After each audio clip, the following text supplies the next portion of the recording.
Bonjour à tous, j'espère que vous allez bien. Ce soir, on se retrouve pour un nouveau cours et en direct, comme vous avez remarqué le fond, de Jérusalem. Alors, en effet, je suis de retour, un retour non sans turbulence, je dois vous l'avouer. Mais à vrai dire, le voyage était quelque peu turbulent, mais la chose qui m'affecte encore jusqu'à aujourd'hui, 24 heures après le voyage, ça reste une phrase que m'a dit un ami une fois que je lui ai raconté mon vol. Laissez-moi très rapidement vous expliquer ce qui s'est passé pour mon voyage pour rentrer en Eretz. J'avais pris un billet de Paris jusqu'à Chypre, me laissant ensuite 1 heure et demie d'escale pour me retrouver par la suite en Israël par un vol de Chypre à Israël. Tout avait l'air bien jusqu'à ce que, au fur et à mesure du temps, plus l'heure approchait, plus les gens me disaient qu'1 heure et demie d'escale, c'était beaucoup trop court pour pouvoir courir et attraper l'autre vol. Mais je me disais, c'est pas grave, j'ai toutes mes valises directement avec moi dans l'avion, je pourrais courir et l'attraper Bezrat Hashem. Bien évidemment, en arrivant au premier aéroport pour me rendre à Chypre, dès que j'arrive pour enregistrer mon billet, alors que d'habitude j'ai le billet préenregistré, mais pour la première fois ce n'était pas le cas, ils me disent que ma valise ne passe pas dans l'avion et je dois l'envoyer en soute. Donc je leur dis, excusez-moi, je ne peux pas me permettre de l'envoyer en soute parce que je ne peux pas me permettre de l'attendre à mon arrivée à Chypre étant donné que je dois prendre un autre vol. Mais impossible de faire quoi que ce soit, j'étais obligé de l'envoyer en soute. Et là, bien entendu, j'ai commencé à réfléchir, à me dire, bon, il y a une bonne raison, ne stresse pas. Et plus le temps passe, plus je me dis, bon, je vais décaler mon vol. Mon billet n'est pas annulable ni remboursable, mais je vais prendre un deuxième vol plutôt à 21 heures, le de 19h40, me laissant par cela, excusez-moi, un petit bug avec la caméra, me laissant par cela 3 heures au lieu d'1 heure et demie d'escale. J'achète le nouveau billet d'avion, je vole jusqu'à Chypre et Baruch Hashem, j'arrive en avance. Je descends de l'avion, j'arrive, ma valise sort une des premières, je l'attrape, j'avance tranquillement vers les douanes pour le prochain vol. Et il se trouve que Baruch Hashem, j'ai réussi à attraper le vol initial de 19h40 avec 1 heure et demie d'escale.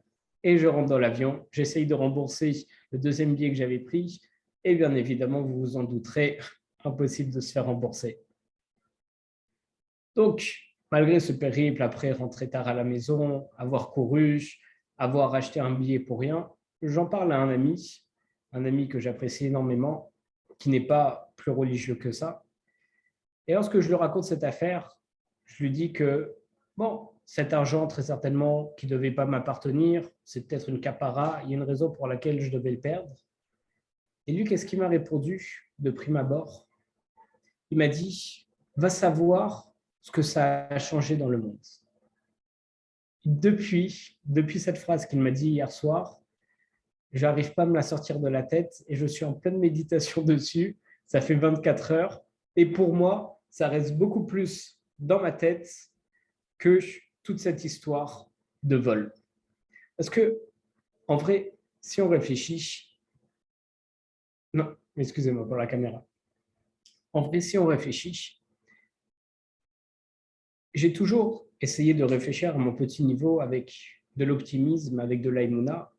Et quand j'ai envoyé les bagages en dessous, je me suis dit, bon, c'est peut-être qu'un Kadosh Baruch Hu, il veut me faire perdre du temps pour une raison X ou Y. Peut-être qu'il ne faut pas que je prenne le vol de 19h40 pour une raison X ou Y. Je préfère que je prenne d'autres vols. Peut-être que je vais rencontrer quelqu'un. Peut-être qu'il va se passer telle chose. Peut-être que ça va retarder mon arrivée à Jérusalem et que, Chazé Shalom, étant donné que la période est un petit peu difficile, ça va m'éviter quelque chose. Et je concentrais toute ma réflexion, bien entendu, qui ne sert à rien parce qu'on ne peut jamais comprendre les dessins d'Akadosh Baruch Hu, mais je concentrais toute ma réflexion sur le fait que si Akadosh Baruch Hu me fait ça, c'est que ça doit m'apporter quelque chose de bien. Mais une chose, je l'avoue, à laquelle je n'avais jamais pensé et à laquelle mon ami qui n'est pas plus religieux que ça, qui est religieux, mais pas plus que ça, et pour lui c'était une évidence parce que c'est sorti automatiquement de sa bouche, il va savoir ce que ça a changé dans le monde. Et je me suis rendu compte qu'en réalité, chaque fois que je voyais les événements, alors c'est vrai, normalement c'est une chose à faire, mais je me concentrais toujours sur moi, sur ce que ça allait m'apporter, sur ce que ça va m'éviter. Mais lui, au contraire, il a une pensée beaucoup plus globale. Il dit qu'est-ce que ça va changer dans le monde? Où est-ce que ton argent est allé? Pourquoi est-ce que Akadosh Baruch Hu, il a voulu que tu bloques ce billet-là, peut-être pour que quelqu'un d'autre ne puisse pas le prendre et que ça a sauvé quelqu'un d'autre, pour une raison X ou Y, qu'on ne connaîtra très certainement jamais. Mais en tout cas, ce n'était pas juste par rapport à moi qu'Akadosh Baruch Hu a fait ça.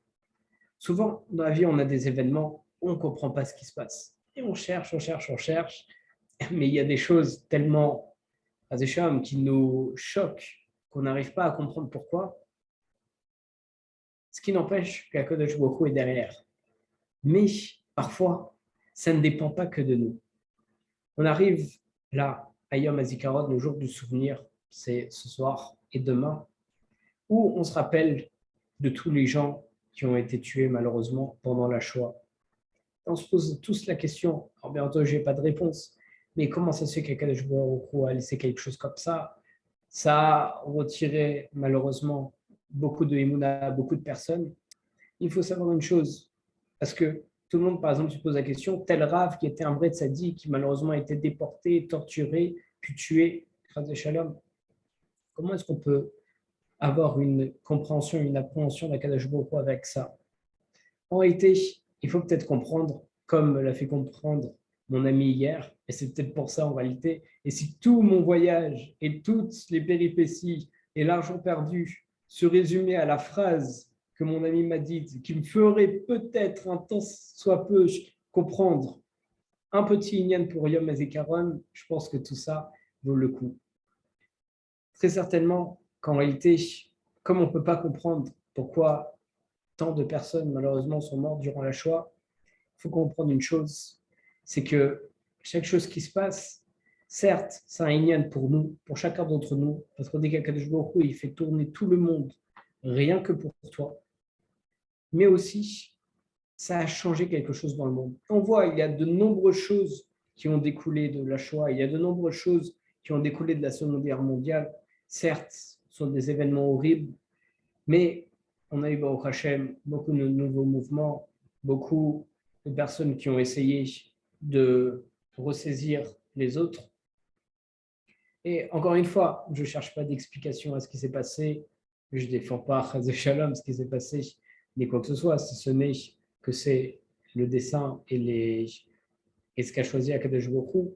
Mais parfois, il faut comprendre que les choses qui nous arrivent, les péripéties qu'on a, les événements marquants, choquants, et malheureusement le plus souvent négatifs qui nous arrivent, sont en réalité pour nous changer, pour nous apporter quelque chose, ou bien encore mieux, pour changer quelque chose dans le monde. Savoir, une fois, une personne est passée dans la rue, il avait une enveloppe remplie d'argent qu'il devait utiliser, il perd cette enveloppe dans la rue, alors son monde s'effondre. Si cet argent représentait son salaire du mois, son monde s'effondre. Mais il ne peut pas comprendre qu'en réalité, cet argent tombé, un pauvre par exemple est passé par là, et il a pu avec ça nourrir lui et toute sa famille qui avaient de gros problèmes pour se nourrir à cause des finances, et par ça faire mille et une choses, mais en tout cas une chose est sûre, c'est qu'Akadosh Baruch Hu utilise chaque chose pour un bon dessein, pour une bonne raison. Et c'est un inyan qu'on doit toujours avoir dans la vie, un inyan très important de Emouna. Alors certes, c'est important, il faut se dire, qu'est-ce que ça peut m'apporter chaque événement, comment je peux grandir avec ça. Mais parfois, et quand on n'arrive vraiment pas à comprendre, il suffit juste de se dire que ça a changé quelque chose dans le monde, ça a apporté quelque chose au monde, et rien que ça devrait me suffire. Par exemple, quelqu'un qui n'a pas l'habitude, on va toujours tourner autour du même inyan, mais ce sont les inyanim, les principes les plus marquants et les plus marqueurs. S'il y a quelqu'un qui a beaucoup d'argent, mais il a beaucoup de mal à faire du chesed, à faire de la tzedaka, à donner la charité. Alors dans ce cas-là, Akadosh Baruch Hu va faire en sorte qu'il perde un peu d'argent, mais pour que par cette perte d'argent, en réalité, c'est un pauvre qui l'a récupéré. Et par ça, Akadosh Baruch Hu lui donne le mérite de faire la tzedaka, même s'il ne le sait pas. D'ailleurs, la plus belle tzedaka, c'est quand on ne sait pas à qui on donne et la personne qui reçoit ne sait pas de qui il a reçu. Donc, par cette perte d'argent, l'homme ne va pas savoir à qui il va donner et celui qui l'a reçu ne va pas savoir de qui il a reçu. Et par ça, Akadosh Baruch Hu va lui donner la mitzvah de faire la tzedaka, qui est peut-être la seule mitzvah qui lui manquait de toute sa vie et celle pourquoi il est revenu sur terre, Chazé Shalom, dans un autre Gilgul. Et grâce à ça, maintenant, il a l'acquisition du monde futur grâce à cette perte d'argent et que quelqu'un d'autre a récupéré ce qui lui a fait la mitzvah de la tzedaka. C'est pour ça qu'encore une fois, toutes les choses nous dépassent. Il ne faut pas s'arrêter, comme on dit, au bout de son nez, en se disant, il s'est passé telle chose, mais je ne comprends pas, qu'est-ce que ça m'apporte, qu'est-ce que ça… Non, ne regarde pas juste ton nombril, ne regarde pas le bout de ton nez. Essaye de voir plus loin, ce que ça peut apporter au monde, ce que ça peut apporter comme bonne chose. Et, Be'ezrat Hashem, si on arrive à changer un petit peu notre façon de penser, avec ça, très certainement que si Dieu veut, d'abord, on verra toutes les choses mieux, parce que chaque chose qui nous arrivera, on comprendra que c'est pour une bonne chose, que ce soit pour moi ou pour les autres. Et ces mots qui sont extrêmement impactants, moi en tout cas qui m'ont impacté et changé le monde, va savoir ce que ça a changé dans le monde. C'est absolument extraordinaire, parce que c'est l'effet papillon, comme on appelle en physique. Un papillon qui à un moment fait un battement d'aile qui est vraiment battle, qui est tout petit, qui ne change rien, on ne le sentirait même pas, c'est à côté de nous, et bien, par extension, par propagation, ça peut devenir de plus en plus grand et on dit que ça peut même détruire une montagne à l'autre bout du monde. Un tout petit battement d'aile. Là, c'est la même chose, une toute petite chose. On ne sait pas quelles répercussions ça peut avoir dans nos vies, dans la vie des autres, voire même dans le monde entier. Chazak u'Baruch à tous.